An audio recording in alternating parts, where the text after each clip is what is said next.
Hello and welcome. Chapter 11 of the textbook.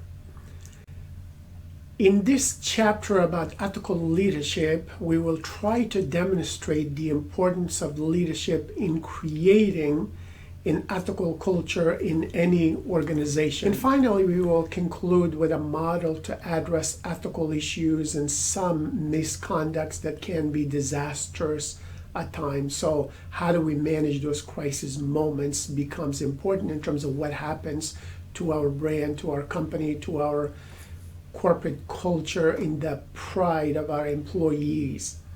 Leaders can use this model to guide the company's ethical culture, to detect ethical risk areas before they become problematic, and to develop methods of recovery if unethical decisions or disasters do occur at times. Sometimes in the organization, we're going to have misconducts happen. How do we respond to that? Obviously, we cannot be proactive at times. So despite the fact that you might have a good training program to develop and empower your people to be ethical leaders, sometimes mistakes might happen. So what can you do to mitigate the negative impact of these crisis moments? This is where you can use the radar model to deal with misconducts. So when ethical misconducts or issues do arise in your department or organization, the leader should have a plan in place to answer stakeholder concerns and to actually recover from the misconduct.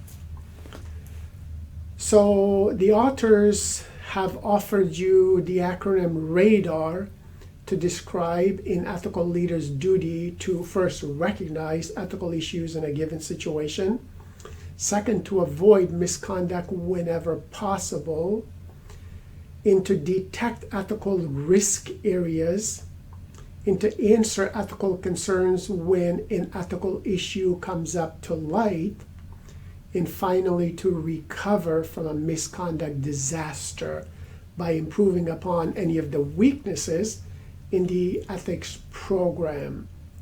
So the radar model sort of helps you remember, hopefully, what needs to be done to be an ethical leader and to deal with misconducts.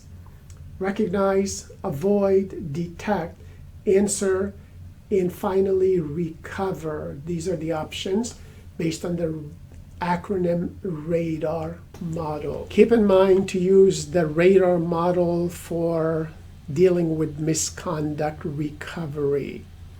When ethical misconduct or issue arises in your department or workplace, as a leader, you should have plans in place to answer the stakeholders' concerns and to recover from this misconduct as quickly as possible, and so you can save face. You can adapt the acronym RADAR to describe an ethical leader's duty to recognize ethical issues, to avoid misconduct whenever possible, to discover ethical risk areas, to answer stakeholder concerns when an ethical issue comes to light, and finally to recover from a misconduct or disaster by improving upon weaknesses in the ethics program and being developmental, and to have that continuous improvement for your future so these mistakes do not happen again. So use the radar model to prevent misconduct and to recover from it. Ethical leaders must determine what issue the firm is most likely to face so controls can be implemented to limit the opportunity for misconduct or unethical behaviors in any workplace. Ethical leaders often develop, and they should develop, relevant policies and procedures to detect as well as to avoid misconducts. So those would be proactive steps that you can take before misconduct happens. Ethical leaders should engage in ethics continuity planning.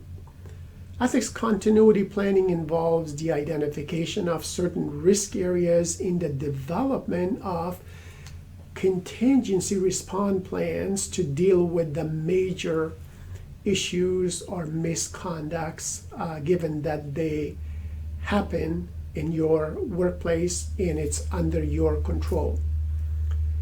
Discovery involves proactively uncovering ethical risk areas that could lead to misconduct. Many managers are reluctant to engage in this process because they fear doing so will uncover questionable conduct, which could put the company in an unfavorable light. But ignoring risk areas makes it much harder to resolve ethical issues when they do happen. Remember the Peter's principle? If something is likely to happen, it probably will happen. So be prepared for it nonetheless. It's better to be prepared than being unprepared. Answering involves responding to the discovery of an ethical dilemma through communication both internally within the organization and externally with all relevant stakeholders. In recovery, which is the last part of the radar model, occurs when a company begins to rebuild its reputation from the misconduct or unethical issue that has taken place. Recovery involves 4 steps in this process. First, take corrective action immediately and as soon as possible. Second, compensate stakeholders who are harmed by the misconduct in your organization. Third, express regret for the misconduct. And fourth, reinforce the company's overall reputation in positive messages as much as possible. And obviously, make sure that this does not happen again. Promise to your stakeholders that you will take relevant steps to make sure you prevent something like this from happening in the future. Good luck being an ethical leader and a good communicator and a good conflict manager in any workplace.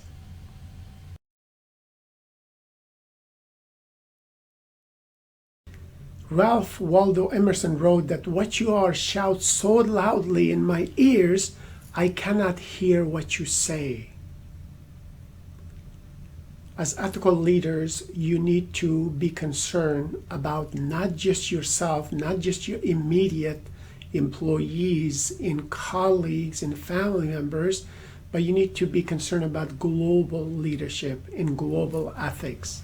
Global personal ethics means you have to have respect for yourself.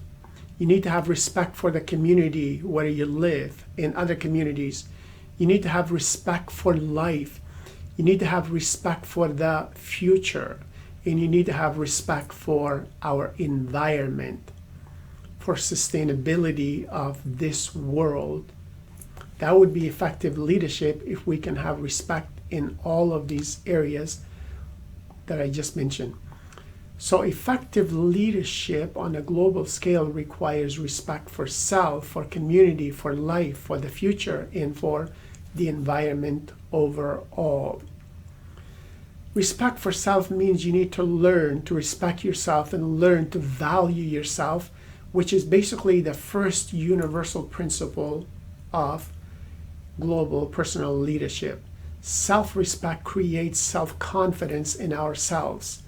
If we don't respect what we value and what we do, why should other people respect us? So we need to respect ourselves first, and then hopefully we can show and demonstrate that and thereby gain the respect of others in our society.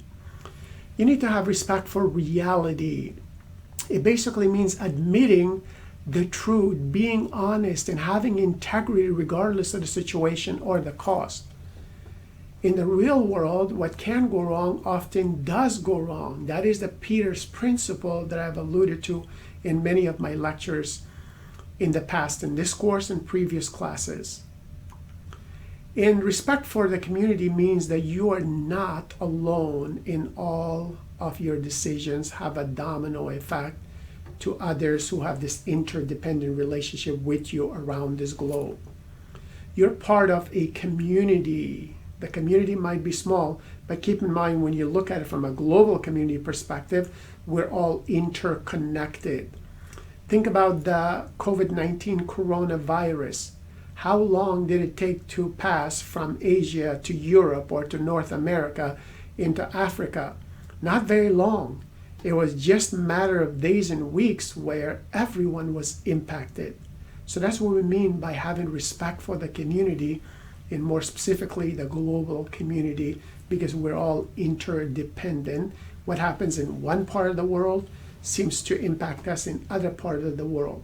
So we have this global community, and we need to respect everyone's rights. We need to have respect for life in general, learning to make decisions that respect all forms of life, such as plant life, environment, the people in animals, all alike. Life is life. Therefore, we need to have respect for ethics and morality, like value-based management framework, goes well beyond the law and considers all relevant stakeholders around the situation in order to provide the respect that is deserved. And you need to have a respect for the future, learning to act in such a way that every action enhances the world for the current and future generations. Keep in mind that if it wasn't for improvements and commitment of our parents and grandparents and those who came before them, we would probably still be living in caves and being attacked by lions and tigers and who knows what other wild animals in the jungle. So respect the future of your children and grandchildren and theirs. Let me leave you with this poem from Dr. Dale Wimbrow. It is entitled The Man in the Glass. When you get what you want and you struggle for self, and the world makes you a king for a day, just go to a mirror and look at yourself and see what that man has to say. For it isn't your father or mother or wife whose judgment upon you must pass. The fellow whose verdict counts most in your life is the one staring back from the glass. Some people may think you're a straight shooting chum and call you a wonderful guy. But the man in the glass says you're only a bum if you can't look him straight in the eye. He's the fellow to please, never mind all the rest, for he's with you clear up to the end. And you've passed your most dangerous, difficult test if the man in the glass is your friend. You may fool the whole world down the pathway of life and get pats on your back as you pass, but your final reward will be heartaches and tears if you have cheated the man in the glass. Good luck being an ethical leader, an ethical communicator, an ethical conflict manager in any workplace, so you can be transformational and create an environment where people want to work with you, where people follow you, where people respect you, and their people do the same thing for them. Good luck being an ethical leader in the glass and in the mirror that you look at every single day. You can do it. Remember that leaders always face challenges, conflicts, and misconducts, but they take care of it based on the values that they want to portray, and they are consistent in how they respond to those misconducts. And as I always say, that the only way to build and enhance your muscles in your professional brand is to chisel it through high standards and ethical behaviors every single day. As always, remember that ethical behavior is a skill. You need to police, you need to evaluate, and you need to improve your ethical muscles regularly so you can be the best ethical leader who can manage and lead and guide others effectively in any given situation. Good luck.